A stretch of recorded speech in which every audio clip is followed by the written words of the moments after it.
Bonjour à tous et bienvenue à vous. Bonjour Michel Onfray. Bonjour. Merci de nous accompagner pour ce grand rendez-vous de début d'année. Votre récente conversation avec Michel Houellebecq dans la revue Front Populaire a ouvert de nombreuses perspectives de débat que nous allons aborder ce dimanche. L'avenir de l'Occident, le devenir des civilisations, la place des religions et Dieu dans tout ça. Vous en avez discuté dans un livre avec le rabbin Michael Azoulay, livre sobrement intitulé Dieu, point d'interrogation.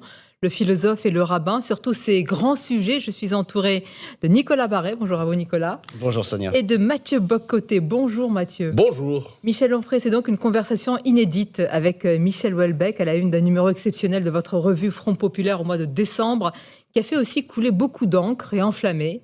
La critique, Libération a dénoncé vos névroses. Le Monde a fustigé, parlant de Michel Houellebecq, d'une radicalisation à l'extrême droite. J'imagine que ça ne vous surprend guère. Non, il faudra un jour d'ailleurs que j'écrive un papier en caricaturant ces gens-là. Peut-être dire, voilà, mon prochain livre, je vais aussi faire la critique telle qu'elle paraîtrait dans Libération. Ou dans Le Monde, ils sont tellement prévisibles, ces gens, avec des arguments qu'on connaît. Vous êtes toujours d'extrême droite, vous nourrissez le Front National, vous êtes parti de l'autre côté de l'échiquier politique, vous étiez tellement sympathique quand vous étiez de gauche, pourquoi est-ce que vous êtes devenu fasciste, Et donc vous avez des névroses aussi.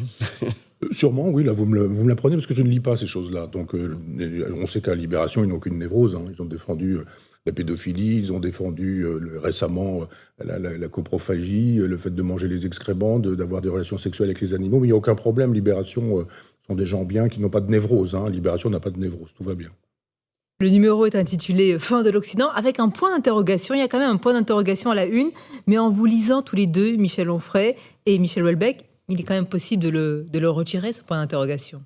Oui, je ne vais pas dire que c'est presque un argument de vente, mais enfin, quand j'y songe, oui, de fait, moi, j'enlève le point d'interrogation, et Michel Houellebecq aussi, on est tous les deux d'accord. Encore que lui, ce qui se découvre dans cette aventure, c'est un long entretien de 6 heures, et on a réduit pour faire un entretien d'une 40aine de pages, c'est que Michel Houellebecq est optimiste, aussi bizarre que ça puisse paraître, c'est-à-dire que lui ne désespère pas du fait qu'un retour de chrétienté, comme il y aurait un retour de flamme, puisse être possible. D'ailleurs, je me souviens d'un dîner, il m'avait fait l'amitié de venir me voir à Caen, et il m'avait expliqué, je fais un petit livre sur Soumission, et il m'avait expliqué comment il avait écrit ce roman. C'est-à-dire que, moi j'ai toujours l'impression que, un peu à la Martin Dugard, ou à la Balzac, on a des fiches, on a un personnage, on le conduit vers un endroit très précis, il va lui arriver ceci, cela, puis on se met à écrire, parce qu'on a une espèce de scénario dans la tête. En fait, pas du tout. Il crée un personnage, et le personnage habite l'auteur, qui raconte une histoire et se trouve poussé par son propre personnage. Et il avait le projet, a priori, l'horizon, c'était la conversion d'un homme au christianisme. Il est allé s'enfermer dans une abbaye, il a raconté un peu cette histoire, et puis il s'aperçoit qu'on ne peut pas fumer, qu'il y a des détecteurs de fumée, et que le lendemain matin, il s'en va, il met l'argent dans une soucoupe, et puis il disparaît, et ça devient une conversion à l'islam. Et donc, ce n'était pas du tout prévu chez Michel Houellebecq. Et on voit bien que dans d'autres romans, ça se termine à un moment donné, je ne sais plus lequel, l'avant-dernier, je crois, où le personnage est au bord de la fenêtre, va-t-il sauter, ne va-t-il pas sauter, etc. Bon. Et en fait, c'était tout le débat avec Huysmans, avec Baudelaire, enfin tous ces gens au XIXe siècle qui disaient, mais maintenant, il n'a plus le choix qu'entre les pieds du Christ et la bouche du canon. Et c'est un peu l'alternative pour Michel Houellebecq. Soit il saute par la fenêtre, soit il se met à genoux. Et je pense que lui a très envie de se mettre à genoux. Il a très envie que Dieu arrive. Il est très dans l'espérance, en ce sens. Une vertu théologale, comme vous savez, avec la foi et la charité.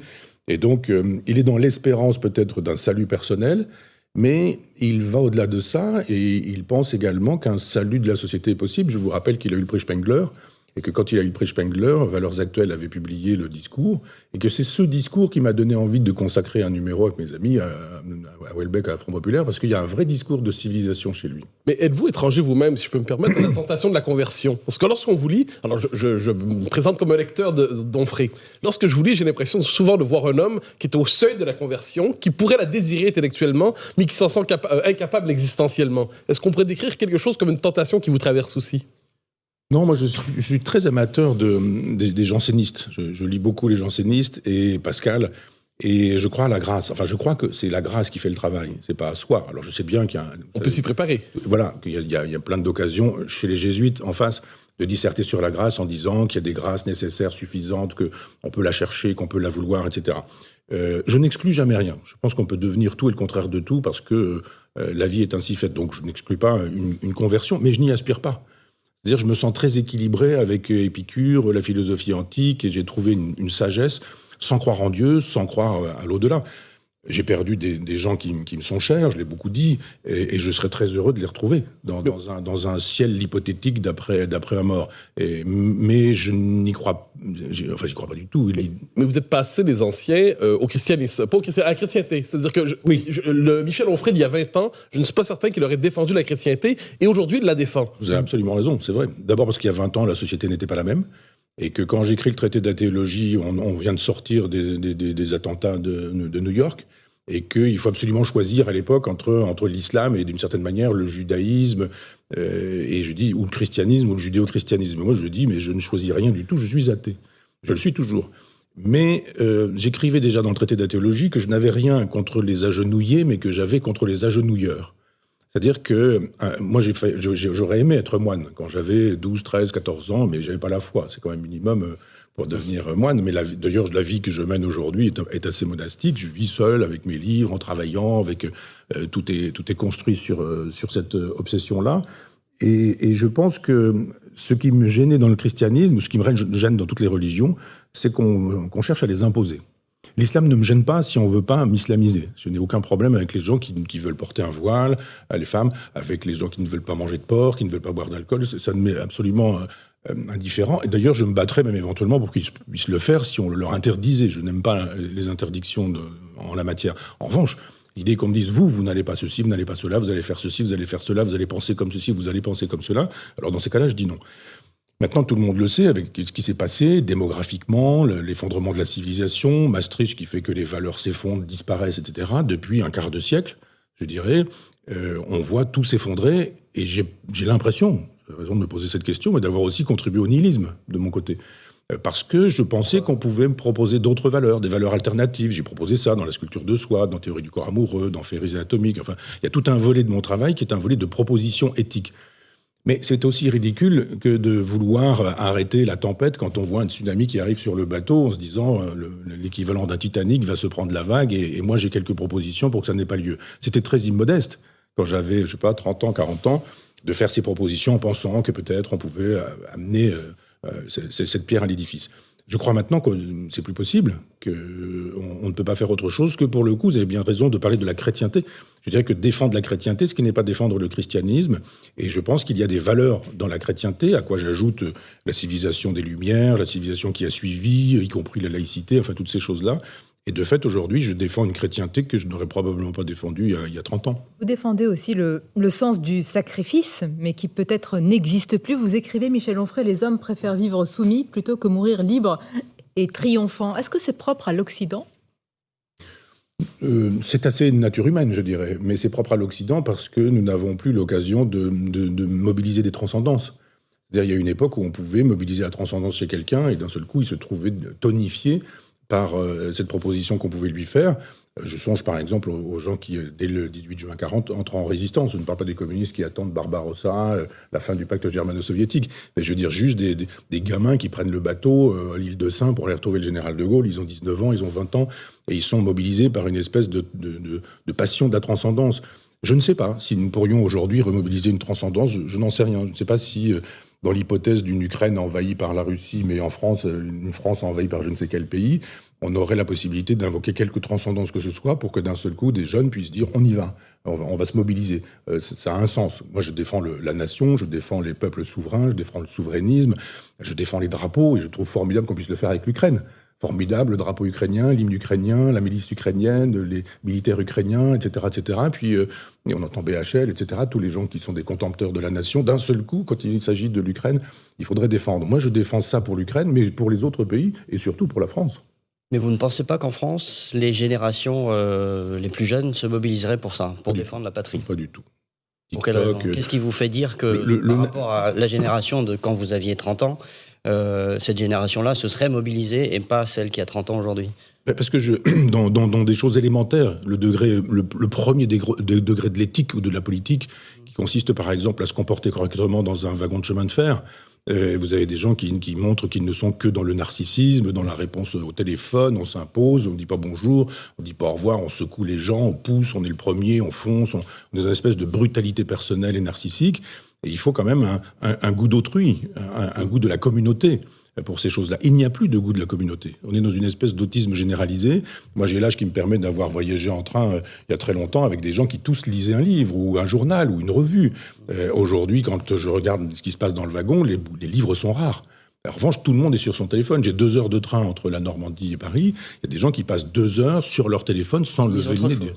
Non, quand je vois des choses, la plupart du temps, ils regardent des films, ils regardent des dessins animés, même les adultes, ils jouent à des jeux, ou ils zappent, ils vont, ils viennent, etc. C'est pas du tout entrer dans un livre et faire 2 heures de lecture. Alors, Sonia Mabrouk a parlé du sacré, vous avez parlé de la transcendance, vous avez aussi parlé du 18 juin. Le 18 juin, c'est quelques hommes, quelques femmes qui se sentent appelés par leur pays et qui en inspireront d'autres. Est-ce qu'on peut dire qu'en toute époque, la grâce, la capacité de se soulever contre ce qui semble être la décadence, l'effondrement, est-ce que c'est pas la grâce de quelques-uns et ensuite d'autres suivront? Est-ce qu'aujourd'hui, ces quelques-uns n'existent pas? Vous avez raison, c'est toujours minoritaire. Ce sont toujours les minorités agissantes qui font l'histoire. C'est pas le peuple qui fait l'histoire, ce sont pas les masses qui font l'histoire comme le marxisme le pense.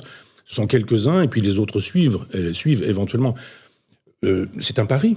Vous avez peut-être raison, j'allais dire probablement peut-être raison, c'est-à-dire on pourrait imaginer que des jeunes puissent se lever, on le voit d'ailleurs avec des gens que la presse dont vous parliez tout à l'heure appelle des identitaires, comme si c'était une espèce de grossièreté. On voit réapparaître une jeunesse désireuse de livres, de lectures, de débats, de réflexions. Alors on les présente comme des gens d'extrême droite, comme des fascistes dangereux, mettant en péril la démocratie. Non, ce sont juste des gens qui disent on aime la France, on aime le drapeau français. Quand l'équipe de France joue au football, on a le droit de secouer un drapeau français, on n'est pas un fasciste. Mais quand cette jeunesse éventuellement déploie un drapeau français, elle est fasciste.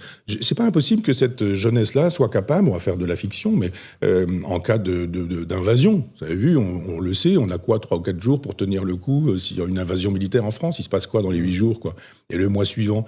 Donc c'est pas impossible qu'une jeunesse soit capable de se lever au nom d'une transcendance Donc elle se mobilise pour des enjeux qui sont plus nationaux mais mondiaux, l'environnement, le climat.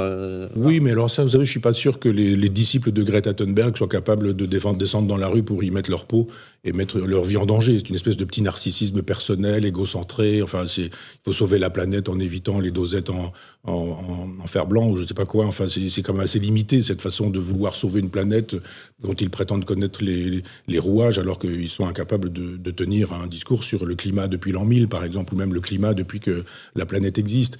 Non, il y a cette jeunesse exposée, il y a cette jeunesse endoctrinée aussi, parce qu'on n'apprend plus à lire, à écrire, à compter, à penser à l'école, mais on apprend à faire le tri sélectif, on apprend à pouvoir changer de sexe dès l'âge de 4 ans. Et donc effectivement, il y a cette jeunesse, hélas, qui est une jeunesse victime, je dirais. Mais il y a quelques résistants. Moi, je vois de temps en temps dans mes conférences des jeunes qui lisent encore. Quand je dis lire des livres, on est obligé de faire ce pléonasme, lire des livres, et qui sont toujours dans la passion. L'autre fois, quelques-uns me demandaient des références bibliographiques. Et je lui dis, mais si vous avez de quoi noter, je vais vous donner. Il n'y a pas besoin d'aller faire une philo à la fac. Il y a 10 bouquins de philo à lire. Et est-ce que vous avez de quoi noter? Il me dit, oui. Ils mettent la main dans la poche. Ils me disent, ils ont sorti un papier, un crayon. Évidemment, ils ont sorti le smartphone. Je lui dis, oui, je suis pas de mon époque. Et je leur ai donné une liste de 10 bouquins de philo. Je dis, allez, on démarre. De Platon, je ne sais plus qui. Et il y en a un qui me dit, mais vous parlez souvent de la Boétie, et là, il n'est pas dans la liste, la Boétie. Vous avez raison, on continue la liste, une liste politique, et on redémarre. Et j'étais tellement heureux de voir une bonne dizaine de jeunes. Pour le coup, c'était à l'Université catholique à Paris, où j'assistais à la conférence de mon éditeur, qui faisait une conférence sur Chirac qui venait de décéder, dont il était le biographe. Et ces jeunes-là me donnaient l'impression que le livre n'était pas mort, que le goût du savoir n'était pas mort, que la fameuse libido sciendi, c'est-à-dire l'espèce de passion, de désir d'apprendre, de savoir et de lire, tout ça n'était pas mort et que peut-être ça pouvait se trouver mobilisé un jour où l'histoire le requerrait. Le goût du savoir n'est pas mort, le goût du sursaut peut-être, mais encore faut-il avoir sa destinée entre ses mains. Et vous parlez souvent d'Europe, d'Union européenne. On va s'y arrêter dans quelques instants. Une courte pause et on se retrouve avec vous, Michel Onfray, dans le Grand Rendez-vous. Et surtout avec notre invité en ce dimanche, Michel Onfray. On l'a largement parlé de cette conversation inédite, vivifiante avec Michel Houellebecq, où il est aussi beaucoup question de souveraineté. Évidemment, c'est un thème en ce moment qui est très important, une souveraineté qu'on aimerait reconquérir déjà sur le plan énergétique, mais pas seulement. Ou plutôt, mais de votre point de vue, l'Union européenne nous y empêche. Ce serait un frein, un obstacle. Pour quelle raison fondamentale ? Je ne vais pas parler pour Michel Houellebecq, mais on est deux là, sur ce terrain-là. On s'est trouvés vraiment tout à fait d'accord. Mais parce que depuis 1992 et le traité de Maastricht, nous avons franchement renoncé à notre souveraineté. Sur le principe que Hobbes signalait, les penseurs du contrat social, c'est-à-dire qu'on renonce à une souveraineté nationale au profit d'une souveraineté européenne qui est là pour nous protéger. Nous avons renoncé et il n'y a pas de protection de la nation. La nation a disparu et on voit même que depuis une trentaine d'années, on nous avait dit plus de chômage, plus de misère, plus de pauvreté, plus de guerre, l'entente entre les peuples, disparition de l'antisémitisme, le racisme, ce sera un mauvais souvenir, etc., etc. Je faisais partie, moi, de ceux qui votaient non à cette époque-là et on faisait partie des fascistes, etc., déjà à cette époque-là. 30 ans plus tard, on se dit quand même, on n'est plus sur un débat d'idées, on est sur un constat de la réalité. C'est plus ce sera ceci, ce sera cela. C'est depuis 30 ans, est-ce que vraiment le racisme, l'antisémitisme, tout ça, ça a reculé ou le contraire? Est-ce qu'il n'y a pas eu de guerre en Europe? Est-ce qu'il y a eu le plein emploi? Est-ce qu'il y a eu l'amitié entre les peuples, etc., etc. Non, c'est très exactement le contraire. On voit des Roland Dumas, des Julien Drey, des hommes politiques de gauche qui avaient défendu le traité européen, qui aujourd'hui disent bon, c'est pas extraordinaire, peut-être que c'est pas ce qu'on a fait de mieux, etc. Alors encore un effort pour être très critique. Et puis encore un effort, merci au Québec pour nous avoir offert ce beau mot de souveraineté, de souverainisme. Encore un effort pour être souverainiste. Cette saloperie, dit Bernard-Henri Lévy. Le souverainisme, cette saloperie, c'est un concept chez lui. Et pourquoi c'est une saloperie? En Israël, c'est une vertu, et il a raison. En Ukraine, c'est une vertu, il a raison. En France, c'est une saloperie. Et pourquoi donc? Moi, je pense que c'est une vertu partout, chez tous les peuples. Donc, si effectivement on recouvre la possibilité de choisir un destin, c'est-à-dire de dire, comme le disait le général de Gaulle, de demander au peuple ce qu'il veut, le peuple dit... On va résoudre tous les problèmes que vous avez énoncés, rien que... Je ne dis pas qu'on résoudrait ça, mais simplement, on ferait de la politique à nouveau. C'est-à-dire qu'on n'en fait plus aujourd'hui. On voit qu'il y a une espèce de commission opaque à Bruxelles qui a décidé du bien, du mal, de ce qu'il faut faire, de ce qu'il ne faut pas faire. Mais pour le général de Gaulle, c'était pas incompatible, ça. Pardon? Pour le général de Gaulle, c'était pas incompatible. Si, favorable à une construction européenne. Oui, mais là, c'est aussi l'un des vices des européistes, c'est d'avoir laissé croire que si on était contre une Europe libérale, on était contre l'Europe tout court. Non, pas du tout. Moi, je suis contre l'Europe libérale, non pas parce qu'elle est européenne, mais parce qu'elle est libérale. Je suis pour l'Europe. Et d'ailleurs, je ne connais personne qui soit contre l'Europe. Personne. Simplement, dans tous les sondages, enfin... Tout le monde veut l'Europe. Simplement, c'est pas la même chose de dire une Europe, celle de Chevènement, si vous voulez.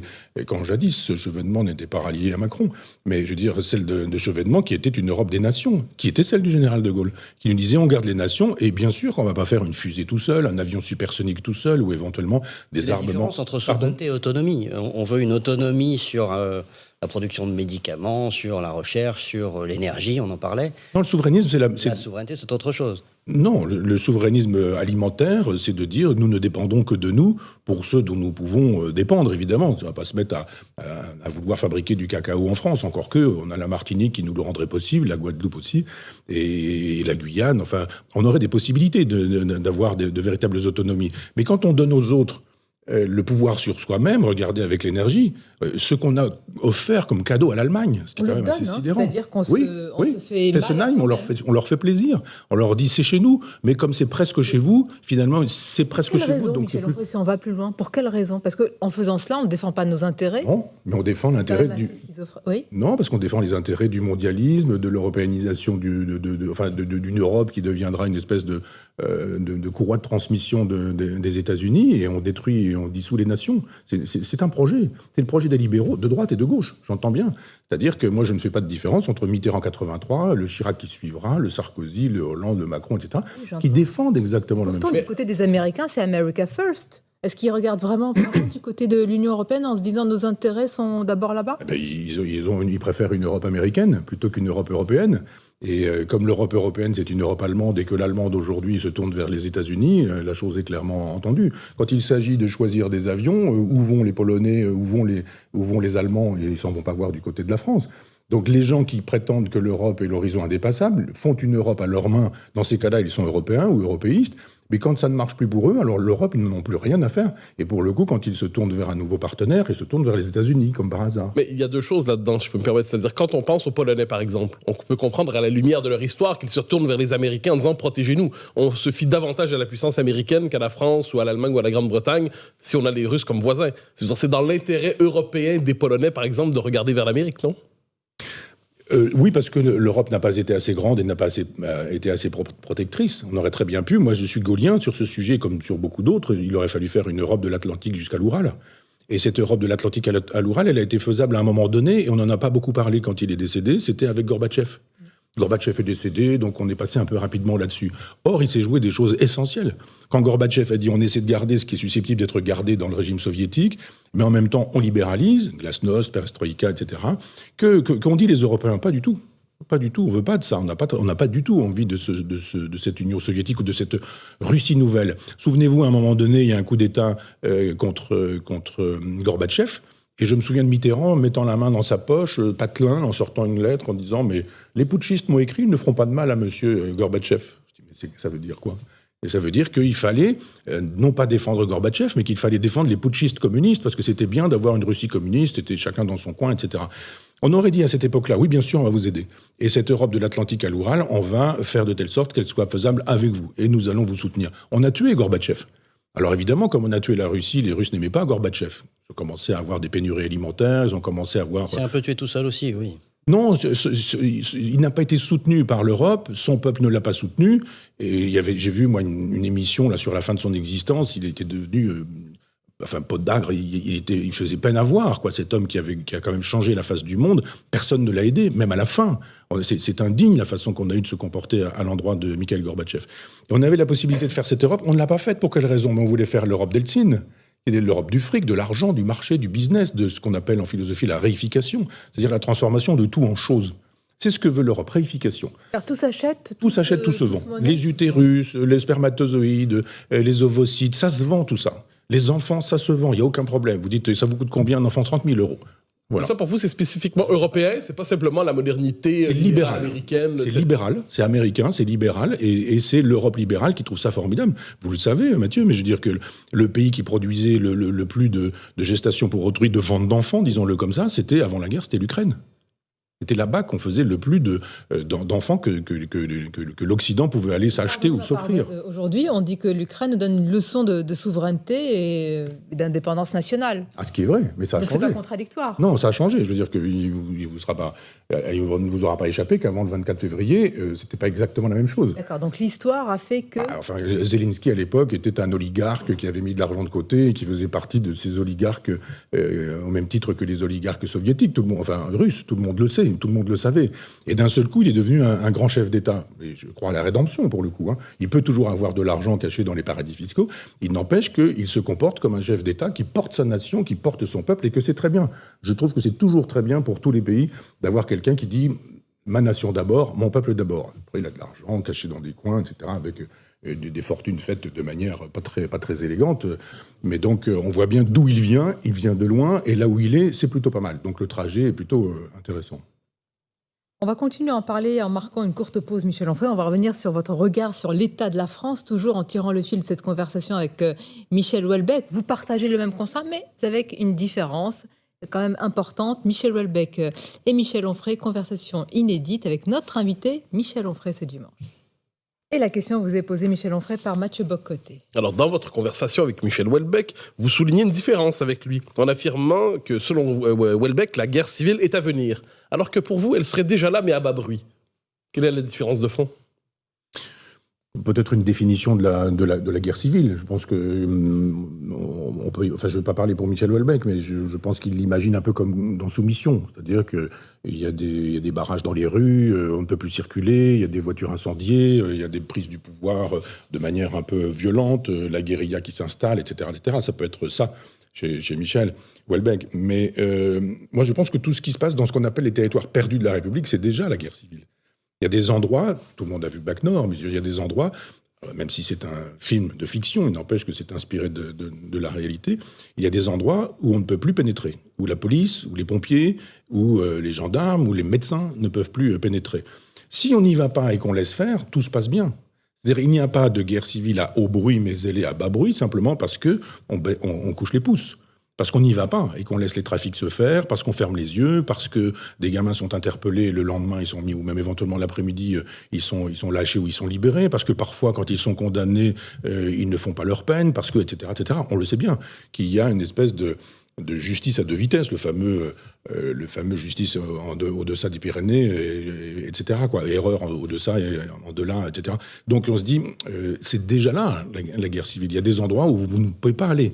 Il y a des endroits où vous avez des guetteurs. Les guetteurs, ils guettent quoi ? Ils guettent comme des animaux de territoire, en disant c'est un territoire qu'on ne franchit pas. Si vous franchissez le territoire, c'est parce que vous avez l'autorisation, c'est-à-dire vous venez acheter de la drogue, vous venez donner de l'argent, vous repartez avec vos paquets, il n'y a aucun problème. Mais sinon, si vous dites non, moi j'y vais, ça n'est pas possible. Les policiers d'ailleurs n'aiment pas qu'on parle de zone de non-droit, ils le réfutent peut-être zone d'un autre droit, mais ils affirment qu'ils peuvent y aller, certes avec difficulté, certes avec des renforts, certes avec des dégâts en repartant de là, mais qu'ils réfutent l'idée qu'il y ait des territoires totalement sanctuarisés et à part, pour certains, en tout cas les policiers de terrain. Oui, enfin les policiers, je ne sais pas, moi j'en connais d'autres qui m'écrivent gentiment et discrètement et qui sont des abonnés ou des lecteurs aussi bien de Front Populaire que de mon travail et qui évidemment me demandent la confidentialité et qui eux me disent pas ça du tout. Ils me disent effectivement qu'il y a des choses qui médiatiquement sont organisées. Donc c'est une démission, une soumission. C'est pas une démission. Moi je défends la police, hein, donc la chose est claire. Pas de leur part, politiquement j'entendais. Non mais la police elle obéit. Elle obéit à des gens qui donnent des ordres. Les gens ne donnent pas d'ordre. Vous avez vu, au moment de la demi-finale, ça s'est très bien passé parce que pour le coup, la police avait reçu des ordres. On avait dit là, il va falloir éviter, ça risque de devenir vraiment problématique. Quand on dit la police va faire son travail, la police fait son travail, il ne se passe rien. Donc c'est la démonstration qu'il suffit juste de donner des ordres. Mais Macron n'a pas intérêt à donner des ordres. Il a intérêt au désordre dans la rue. Ça fait monter Marine Le Pen. Et Marine Le Pen, c'est sa garantie d'élection, de réélection. Donc ces gens-là... Pour un troisième mandat après elle au pouvoir. Mais Michel Onfray, je pensais qu'il a pensé à... Je pense qu'il y songe. Une question toute simple. Vous parlez de guerre civile. Quels sont les camps dans la guerre civile actuelle, s'il y a des camps? Les gens qui détestent la France et qui estiment que la France n'a rien de défendable ou n'a rien d'aimable. Alors il y a des... Donc c'est qui contre qui dans cette guerre civile, dans votre esprit? Je vous dis, les gens qui refusent l'État français, le droit français, la loi française, les pratiques françaises, des gens qui détestent la France, qui haïssent la France, alors certains avec une brutalité des kalachnikovs, et puis d'autres des intellectuels qui sont des collaborateurs de cette façon de penser les choses, et qui disent « donnez-moi une occasion de détester la France, ce sera formidable », et qui estiment que, l'autre jour j'entendais c'était sur les commentaires au moment de la Coupe du football, on expliquait la France, une nation hypothétiquement footballistique. Je ne suis pas intéressé par le football. Enfin, je pense qu'elle a gagné la Coupe du Monde à plusieurs reprises et qu'elle n'est pas hypothétiquement footballistique, pendant que le Maroc ne l'était pas. Et on s'est mis à nous parler de l'Algérie, puis également de la Palestine, puis du peuple arabe, puis ceci, puis ça. Il y a effectivement des gens qui estiment que tout ce qui détruit la France est une bonne chose. Et le camp, la guerre civile, c'est ça. Vous avez des Français de part et d'autre. Il ne s'agit pas de dire ce sont les, je sais pas quoi, Algériens, Marocains, Tunisiens, Maghrébins, je sais pas quoi, Tchétchènes, enfin je ne vais pas nommer des individus. Il y a plein d'Algériens fantastiques, des Marocains extraordinaires, des Tchétchènes fantastiques aussi. C'est pas ça le problème. Je dis ça parce qu'il y a aussi des Français fantastiques et aussi des Français qui détestent la France, qui ont une double nationalité ou parfois même pas de double nationalité. Donc ce sont ceux qui détestent la France, comme jadis les catholiques et les protestants. Comme jadis, en 1793, vous aviez une guerre civile entre les Jacobins et puis les suspects. Je ne parle même pas des prêtres, je ne parle même pas des aristocrates, des nobles, etc. Mais si vous aviez une sale tronche, la loi sur les suspects, vous n'étiez pas assez zélé dans la Révolution, ça suffisait. Donc il y a eu une guerre civile à l'époque de Pétain, de Vichy, en France, c'est-à-dire la grande partie de la France contre les Juifs. Et nous sommes dans cette configuration de gens qui nous disent nique la France, on déteste la France, on n'aime pas la France, la police tue, etc. Si vous voulez, tous les gens que flatte Mélenchon et d'une certaine manière aujourd'hui la NUPES. Vous n'en voyez pas d'issue. Pardon ? Vous n'en voyez pas d'issue. Moi, je ne crois pas qu'on puisse revenir d'États comme cela. Quelle autorité morale, éthique est susceptible de dire maintenant vous allez arrêter de cracher sur la France, vous allez arrêter de détester la France. Vous avez le droit de le penser, etc. Mais on ne va pas vous donner les pleins pouvoirs médiatiques, intellectuels, pour faire de telle sorte qu'en permanence, vous soyez dans la contre-vérité concernant l'histoire de France, par exemple. Les nominations au Collège de France aujourd'hui sont totalement idéologiques. Les revues de presse dans les radios d'État sont totalement idéologiques. C'est payé avec l'argent public, avec l'argent du contribuable. Un certain nombre, la plus grande part de la presse aujourd'hui subventionnée par l'argent public, alors qu'elle appartient à des milliardaires. Pardonnez-moi, dans ces médias et dans cette presse, vous n'y êtes pas. Vous pensez que c'est parce que vous tenez un tel discours que vous n'y êtes pas. Par exemple, on peut faire quelques différences. Je pense à Alain Finkielkraut et d'ailleurs, il y a une émission réplique sur le service public. Peu ou prou, il tient le même discours que vous sur certains sujets, pas tous. Par exemple, sur l'Europe, c'est pas... vous avez tout dit. Vous pensez que c'est la question et la réponse. Ah oui, parce que moi, j'ai jamais demandé à ce qu'on fasse le compte des Noirs dans l'équipe de France. Hein. C'est pas moi qui ai fait ce genre de truc. Mais je me suis fait virer de France Culture, moi. Non, pour quelle raison je suis blacklisté sur le... Position européenne, vous pensez ? Bien sûr. Mais bien sûr, je vais donc beaucoup... C'est ça la ligne de... Je ne vais pas faire je vais pas faire un bilan de ce que Finkielkraut a raconté, mais enfin, sur certains terrains, je veux dire, c'est pas terrible. Moi, je n'ai jamais tenu des propos comme cela, jamais. Je n'ai jamais été au tribunal, moi, pour des incitations à la haine raciale, ou etc. Jamais. J'ai pas de condamnation. J'ai jamais été envoyé au tribunal. Donc, pourquoi est-ce que je suis interdit de service public ? Ou pourquoi, quand le service public me parle de moi, c'est tout de suite pour me traiter de tous les noms, de fascistes, des types d'extrême droite, etc. Parce que je touche à l'Europe, parce que je suis pour le Frexit, parce que je touche à la monnaie unique et que je préférerais monnaie unique, monnaie commune comme réacteur nucléaire. Je ne peux pas comprendre autrement, sinon. Et puis parce que je parle du peuple. Et je ne pense pas qu'Alain Finkielkraut parle beaucoup du peuple. Mais donc juste dire, regardez comment vous traitez le peuple, comment vous maltraitez le peuple. À chaque fois qu'il vote, vous lui dites, on n'en a rien à faire de ton vote, ça ne nous convient pas. 2005, 2008, on connaît, c'est un coup d'État. Quand on demande au peuple ce qu'il pense du traité européen et du traité constitutionnel en 2005 et qu'il dit on n'en veut pas, et qu'on lui dit en 2008 vous l'aurez quand même, et que le Congrès vote contre le peuple, c'est un coup d'État. C'est un coup d'État, je suis le seul à le dire. Vous n'entendez pas Alain Finkielkraut dire ça, je ne pense pas, je ne connais pas son œuvre complète. Mais je ne le vois pas non plus défendre le peuple dans l'absolu, en disant mais pendant 5 ans du premier quinquennat d'Emmanuel Macron, il a perdu toutes les élections. Toutes les élections. Il n'en a rien fait. Il n'a pas changé de Premier ministre, il n'a pas changé de politique, il n'a pas changé de cap, il a juste dit on n'a pas perdu. À un moment donné, il a dit il faut absolument qu'on arrive avant le Rassemblement national. Il faut absolument, c'était les européennes, je crois. Le Rassemblement national arrive devant Macron. Que dit Macron ? Il dit nous n'avons pas perdu puisque finalement nous avons gagné, puisque finalement nous n'avons pas perdu de beaucoup. Donc ne pas perdre de beaucoup, c'était tout de même gagner. Et on dit puisqu'on a gagné, on ne change rien, etc. Il y a un mépris du peuple qui est considérable. 50% des gens ne votent plus. Ça, je n'entends pas le discours d'Alain Finkielkraut. Ceci dit, je ne sais pas. C'est une hypothèse que j'aimais parce que une question. Oui, mais bien sûr, moi, je me fais mettre à la porte de France Culture et mes podcasts on était à 1 million de podcasts sur mes cours d'université populaire. Alain Finkielkraut a toujours son émission. D'ailleurs, ça doit faire une 30aine d'années que j'écris. Il m'a invité 2 fois, 3 fois. Non, mais... C'est dit, à bon entendeur. Vous parlez des sujets, en tous les cas, interdits, peut-être tabous, et sur lesquels il n'y a pas, on se pose souvent la question de consultation du peuple. C'est le cas, par exemple, de l'immigration. Récemment, Emmanuel Macron a affirmé que la France a toujours été un pays, une terre d'immigration. Il a même dit que c'était dans son ADN. Est-ce qu'historiquement, est-ce que c'est vrai ? D'abord, je vois pas pourquoi il parle d'ADN. Il explique que la France n'existe pas, qu'il n'y a pas de culture française, que la France, c'est rien. D'une certaine manière, c'est un département de l'Europe et que même un département sous-développé de l'Europe. Et d'un seul coup, il retrouve de l'ADN et il se met à avoir des espèces de métaphores biologiques et biologisantes, juste parce que ça l'intéresse de nous dire qu'il y a une immigration. Et tous ces gens-là sont platoniciens en expliquant que l'immigration, c'est avec un I majuscule et c'est l'idée d'immigration. Alors moi, je sais bien, je suis descendant de Vikings et donc il y a 1000 ans, je descends d'un Danois. Il s'appelait Onfroy le Danois, qui était propriétaire de la ville d'Argentan. Je dis, vous avez vu l'immigration déjà à l'époque ? Donc c'est ridicule de dire une chose pareille. On va pouvoir imaginer effectivement que tous les mouvements des hommes préhistoriques font la démonstration qu'il y a immigration. Non, l'immigration, elle n'est pas platonicienne, et c'est une immigration qui peut être une immigration intra-européenne, c'est-à-dire intra-occidentale, c'est-à-dire intra-judéo-chrétienne, et ça ne pose aucun problème. C'est-à-dire que si vous êtes portugais, polonais, italien, espagnol, et que vous arrivez en France pour travailler dans les mines de Potigny, par exemple, non loin de chez moi, dans le Calvados, eh bien, ça ne posait aucun problème. Bien sûr, il y avait les Porthos, il y avait les Rital, etc. Souvenez-vous des livres de Cavana. Mais donc, il y avait des difficultés, mais ceci dit, tout le monde allait à l'église, tout le monde allait à la messe, tout le monde fêtait Noël, tout le monde buvait du vin et mangeait du saucisson. Et il y a un moment donné où l'immigration a cessé d'être la même. C'est-à-dire que quand celle d'antan, c'est-à-dire que vous avez vu des immigrations de civilisations qui s'opposaient.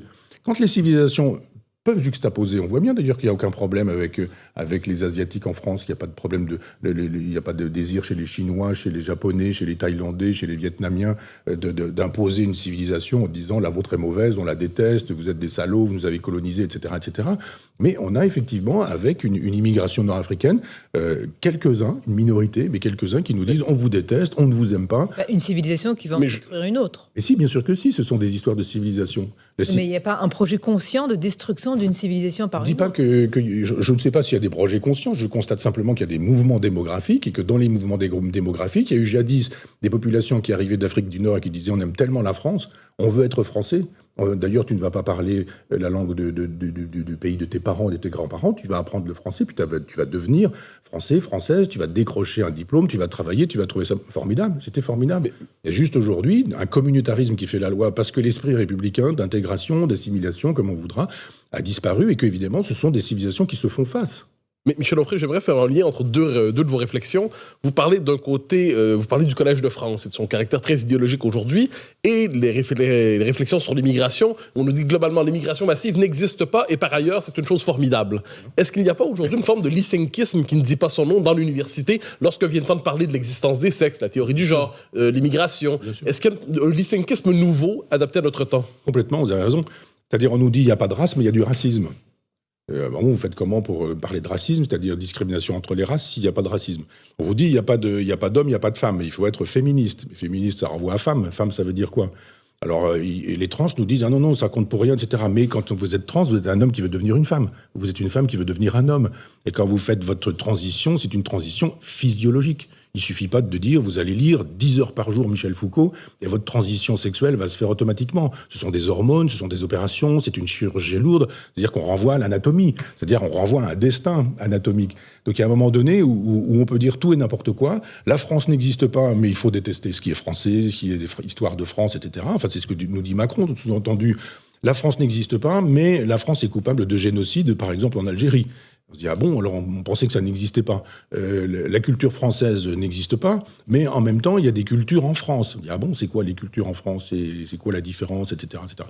Donc on voit bien que des boucherons, par exemple, et tous ces alliés là qui se mettent à je ne sais combien, une centaine pour faire un livre de 500 pages, ça vient de nous expliquer que la France n'existe pas. Que la France, ça n'a pas de réalité. Et que ça commence avec les grottes de Lascaux, où vous avez déjà des migrations de peuples qui viennent de l'Est, de l'Europe, ou ce genre de choses. C'est-à-dire tout ce qui est susceptible de dire la France existe, elle a un passé qui vaut ce qu'il vaut. Et faisons un droit d'inventaire. Hein. Je ne dis pas c'est la France, donc c'est toujours parfait.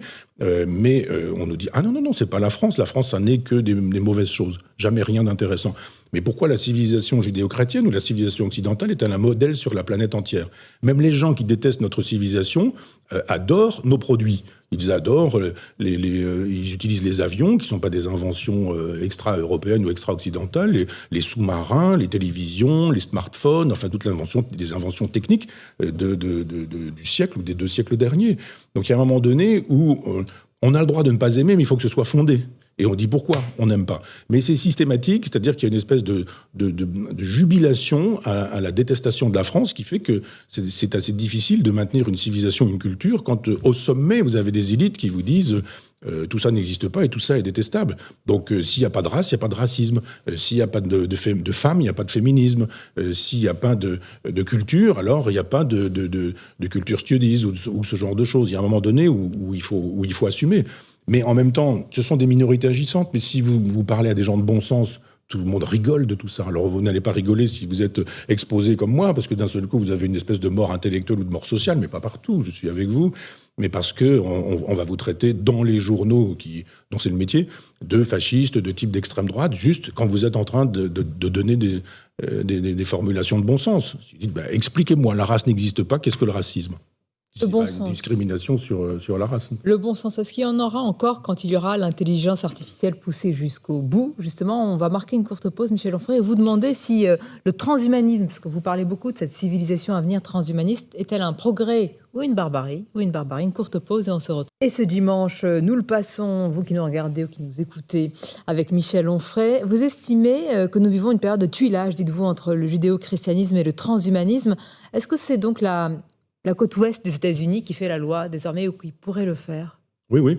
Je pense qu'il y a un déplacement dans les civilisations, que nous aurions pu basculer vers l'Est avec, on a parlé tout à l'heure, avec la possibilité d'une civilisation européenne qui ne soit pas complètement libérale, une fameuse Europe de l'Atlantique à l'Oural.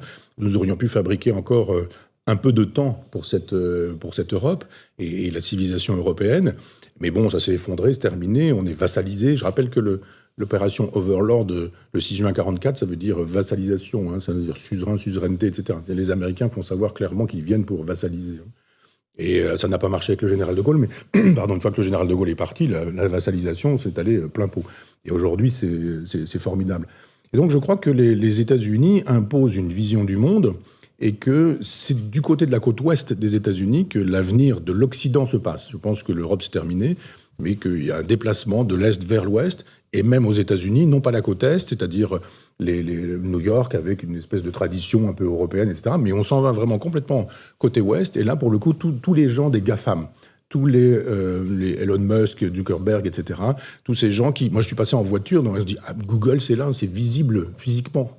Cet endroit-là existe physiquement. Et il y a là un véritable projet transhumaniste. Chez Elon Musk, c'est clair. Et les États-Unis, c'est pas un monolithe non plus. Elon Musk est contesté aux États-Unis même. Tout le monde ne suit pas ses idées ou ses fantasmes transhumanistes. Il s'en fout. Lui, il a l'argent, il a le pouvoir, il a la puissance, et il a le projet. Donc on sera forcément désagenouillés par rapport à lui, comme dans toute religion Par exemple, SpaceX, la conquête spatiale, justement, pour aller sur Mars ou éventuellement pour permettre de sauver l'humanité. En même temps, il a raison de poser cette question, puisqu'il y a un moment donné où la planète explosera. C'est pas parce que Greta Thunberg n'aura pas été écoutée, c'est simplement parce que d'un point de vue cosmologique, c'est prévu. C'est comme ça que ça se passe. Hein. Et donc, lui, il dit il faut envisager cet avenir. C'est une espèce de Christophe Colomb un peu fou, mais en même temps assez doué et assez génial, hélas, et qui nous dit il faut préparer la civilisation d'après la civilisation. Et il a plusieurs cordes à son arc. Donc il y a SpaceX pour l'espace, il y a Tesla. Mais Tesla, c'est pas seulement pour faire des voitures intelligentes, c'est pour l'intelligence artificielle, c'est pour travailler sur l'intelligence artificielle. Et il y a surtout Neuralink, une société terrible qui consiste pour lui à pucer les cerveaux humains et à faire de telle sorte que nous soyons porteurs d'un ordinateur. Et comme chacun sait, un ordinateur, c'est programmé. Qui est le programmeur ? Et on programmera quoi, pour qui, et comment, et quoi, et qu'est-ce qu'on va faire pour eux. Là, pour l'instant, ça existe. Il y a une truc qui s'appelle Gertrude, et qui est pucée, et on se dit, c'est faisable sur le cerveau d'un cochon, c'est donc faisable sur le cerveau de pas mal de gens qui sont assez proches du cochon, pas seulement anatomiquement, mais on peut aujourd'hui faire de telle sorte que des animaux aient le souvenir de choses qu'ils n'ont pas vécues. Vous vous rendez compte ? On peut aujourd'hui fabriquer des faux souvenirs. Ça veut dire que les vrais souvenirs, on pouvait les effacer aussi. Ah, mais vous avez lu Orwell, vous avez lu Huxley, vous avez lu Le Meilleur des Mondes, 1984, ça s'efface. En revanche, ce qu'il vous faudrait savoir, on va vous le mettre dans le cerveau. C'est pas la peine d'avoir trop lu, mais on va juste vous donner le nécessaire. C'est pas un monde fantasmé, ça c'est pas du complot. Mais il y travaille, ça s'appelle Neuralink, la société s'appelle Neuralink, elle est visible, c'est un petit bâtiment, façade bleue, dans lequel il travaille à ces questions-là. Et ne vous inquiétez pas, on y travaille aussi en Chine. Et probablement à Wuhan. Et que tous ces gens-là qui travaillent sur l'intelligence artificielle, qui travaillent sur le transhumanisme, n'ont pas de pudeur éthique avec nos comités d'éthique qui nous interdisent de travailler sur des cellules souches. Vous ne croyez pas aux lois, aux réglementations, aux normes, au fait qu'il puisse y avoir quand même des barrières pour empêcher ce genre de... En France, oui. Alors qu'on pourrait travailler pour lutter contre le cancer avec des immunothérapies, avec un travail sur les cellules souches, eh bien, on interdit ce genre de choses. Il y a un moment donné où on se dit, vous savez, il faut arrêter les chimiothérapies lourdes qui détruisent les gens et qui, parfois, vous n'avez plus de cancer, mais vous êtes tué par vos chimiothérapies. J'ai connu ça, hélas. Il y a un moment donné où vous dites, mais si on travaillait sur l'immunothérapie, on ne détruit pas les gens, on détruit les cellules cancéreuses et pas l'organe en particulier. Simplement, il faut accepter que vous puissiez travailler sur des cellules souches, qui sont des cellules, comme on dit, totipotentes, c'est-à-dire qui ont la possibilité, quand vous les développez, de créer des organes, etc. Oh là là, manipulation génétique, il faut absolument pas faire ce genre de choses. Donc nous avons des lois, nous n'avançons pas, et dans d'autres pays, je vous assure qu'en Chine ou que sur la côte ouest aux États-Unis, les lois, ils n'en ont rien à faire. Alors, vous évoquez justement le transhumanisme qui est très présent, très prégnant sur la côte ouest américaine. Est-ce qu'on préfère un lien entre le transhumanisme et ce qu'il promet ? Est-ce que c'est le nouveau visage de l'homme nouveau ? Le XXe siècle, c'était l'homme nouveau. Certains y ont pensé. Aujourd'hui, est-ce qu'il réapparaît d'une certaine manière ? Ah, mais complètement, vous avez raison d'utiliser cette expression qui vient de Saint Paul. C'est Saint Paul qui parle de l'homme nouveau. Alors évidemment, c'est l'homme universel, etc., etc. Ce concept est repris par la Révolution française et par les plus radicaux des Jacobins. Et il y a même des propositions eugéniques sur ce sujet-là avec Condorcet. Condorcet, c'est formidable, c'est le progrès, etc. Lisez le dernier tableau des progrès historiques de l'esprit humain de Condorcet, il parle d'eugénisme. Diderot, formidable, philosophe des Lumières, etc. Et Diderot, il avait prévu qu'on puisse faire s'accoupler des hommes et des singes pour obtenir des espèces de chimères qui seraient éventuellement utilisées comme des serviteurs. Nous aurions une espèce de chimère faite d'hommes et de singes et qui pourrait servir les gens, etc. C'est aussi ça, la face sombre des Lumières. Et cet homme nouveau voulu par la Révolution française, par les Jacobins dans la Révolution française, ça s'est fait dans le sang. C'est-à-dire on décapite tous ceux qui sont emblématiques de l'homme ancien, donc les nobles, les aristocrates, les prêtres non-jureurs, etc., etc. Et puis, on connaît l'histoire, ça se termine, Thermidor, etc. Mais ça revient.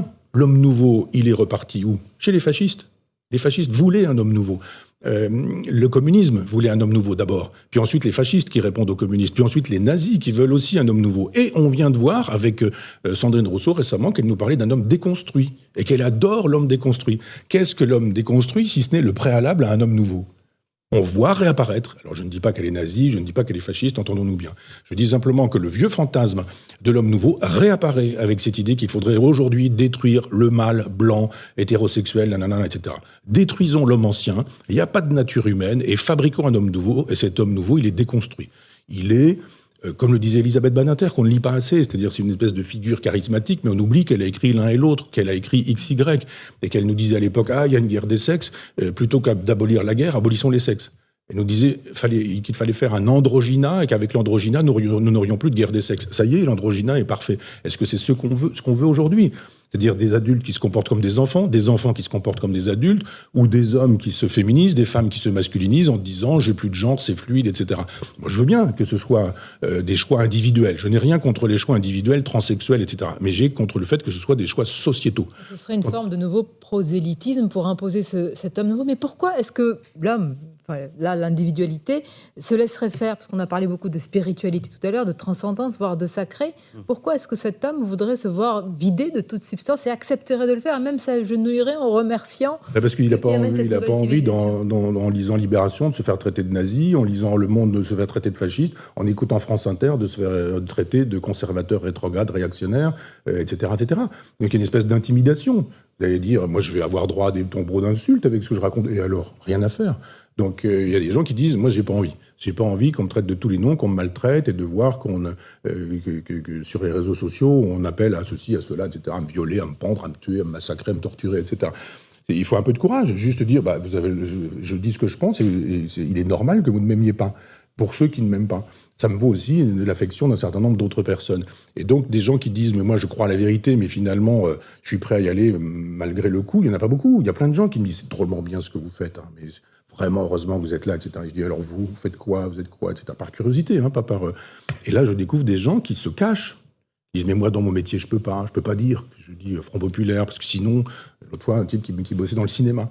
Et je dis, faites-nous des papiers, etc. Enfin, plus on sera... Moi, je suis gaulien, je veux rassembler le plus large possible. Je suis pas comme Zemmour qui dit, je veux rassembler la droite. Il faut rassembler les Français.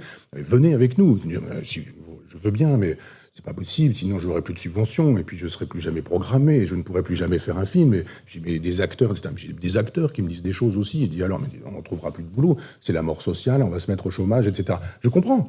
Je ne vais pas dire que ces gens manquent de courage, mais simplement, vous n'allez pas dire, moi je crois à mes idées, je les défends, et puis tant pis si je suis à la rue plus tard, donc je comprends. Mais je dis simplement que les gens se laissent faire parce qu'ils sont intimidés, et puis parce qu'ils n'ont pas le choix. Moi ça va, je vis avec mes lecteurs. Ce sont mes lecteurs qui m'offrent ma liberté. Je ne dépends pas de quelqu'un qui me dira, vous êtes dégradé, vous allez perdre votre poste au CNRS, vous allez perdre votre poste à l'université. J'ai toujours refusé ça pour pouvoir être libre. Et pour conclure, Michel Onfray, c'est pas une question du tout sur un avenir politique hypothétique, mais est-ce que vous vous sentez l'âme de celui qui pourrait dire non, ne vous agenouillez pas, voilà comment il faudrait reconquérir ce courage, etc. Est-ce que ça fait partie d'une mission, le mot est peut-être un peu fort, ou alors non, ce n'est pas votre rôle et vous préférez, pour revenir à ce que vous nous avez dit en début d'émission, rester dans cette vie monastique avec les livres, ces rituels, cette liturgie presque? Je suis un moine soldat quand même, c'est-à-dire que je ne suis pas complètement dans la clôture. Je suis là parce que justement, je fais mon métier de soldat d'une certaine manière. Donc je crois à mes idées, je les défends. Et nous sommes nombreux, et il y a plein de gens qui souscrivent à cette lecture du monde. Et c'est ce que je sais le mieux faire. Je ne saurais pas faire de la politique politicienne en disant « je suis candidat, votez pour moi, je veux être tête de liste aux prochaines européennes » ou je ne sais quoi. J'entends aussi les gens qui me disent « c'est formidable, le Front Populaire, mais on s'est abonné la première année, mais c'est quand même très intello, nous on attend autre chose, quoi. On a envie quand même que des choses soient faites, etc. » Donc je réfléchis avec mes amis à ce qui est susceptible d'être fait, pour qu'on puisse ne pas décevoir les gens qui nous attendent sur ce terrain-là. Donc moi, je ne suis pas destiné à être tête de liste, je le dis, puisqu'on me pose la question en permanence, je vois des articles dans la presse qui disent « il fait ceci, il fait cela, il va placer machin, on parle de bidule et d'un tel, on donne des noms, etc. » Je suis un grand garçon, je cache rien ni personne, donc si je devais y aller, j'irais, je dirais. Je dis, on va voir comment on peut faire, je vais voir comment je peux être utile pour défendre un certain nombre d'idées. En attendant d'aller aux européennes, aux présidentielles avec quelqu'un qui, etc., qui va faire, je sais pas quoi, 3%, 7%, je ne sais quoi. Je pense qu'il y a une vraie solution qui est individualiste et qui est le nihilisme ne passera pas par moi. ça ne sera pas moi qui jouerai le rôle de courroie de transmission et vous ne me verrez jamais disant « moi je mets une pièce dans la machine nihiliste et j'en remets une autre et j'en remets une autre ». Et la Boétie, c'est le sous-titre de notre revue Front Populaire, « Soyez résolus de ne plus servir et vous voilà libre », nous dit « mais là où vous êtes, résistez, ne faites pas, ne dites pas, n'agissez pas dans les sens contraires de vos idées ou de votre vision du monde. » Et ce sera déjà beaucoup. Le début de l'archipel du Goulag, c'est ça. C'est pas une espèce de critique de l'Union soviétique, comme ça, une espèce d'union soviétique fantasmée ou platonicienne. Solzhenitsyn, il dit, mais c'est mon voisin qui me dénonce. C'est l'autre voisin qui ne dit rien quand la police arrive. C'est le type qui dit, moi, je suis obligé de faire mon boulot, je viens chercher quelqu'un, je sais pas pourquoi je viens de chercher, mais je l'emmène. Puis après, il y a un type qui conduit une voiture et qui dit, mais moi, c'est ce que dit Lanzmann dans Shoah, en expliquant que vous fragmentez comme ça et chacun n'a jamais fait qu'un tout petit truc, quoi. Quand vous faites la somme des tout petits trucs, vous avez un grand totalitarisme. Et je pense que le grand totalitarisme aujourd'hui, il est fait du renoncement, de plein de petits renoncements d'individus qui laissent faire, qui pourraient faire mais ne font pas, qui pourraient dire mais ne disent pas, qui disent « Ah ben je suis d'accord avec vous, mais si je le dis, je vais perdre mon boulot, etc. » Donc je ne demande pas d'héroïsme, on n'y met pas sa peau, comme les garçons dont je parlais tout à l'heure, qui quittent l'île de Saint, qui vont voir le général de Gaulle, qui portent l'uniforme, qui reviennent, et qui, etc. Ou comme les résistants. On n'y risque pas sa peau. On risque quoi? De se faire insulter, de se faire mépriser, de se faire incendier, maltraiter dans une presse de milliardaires subventionnés par l'argent public, qui sont finalement des tracts européistes, etc. C'est pas bien grave, on s'en remet. On s'en remet, on va terminer sur ça. Merci Michel Onfray. Moi qui vous remercie. Merci d'avoir passé cette heure avec nous, avec nos auditeurs, nos téléspectateurs. Merci Mathieu Bock-Côté et Nicolas Barré. On vous souhaite évidemment un très bon dimanche et puis évidemment, on souhaite avec toute l'équipe du Grand Rendez-vous une bonne année et puis plein de bonnes choses. Pensez aussi à ceux qui sont évidemment seuls pour toute cette période. Une très grande pensée à vous tous et à très bientôt.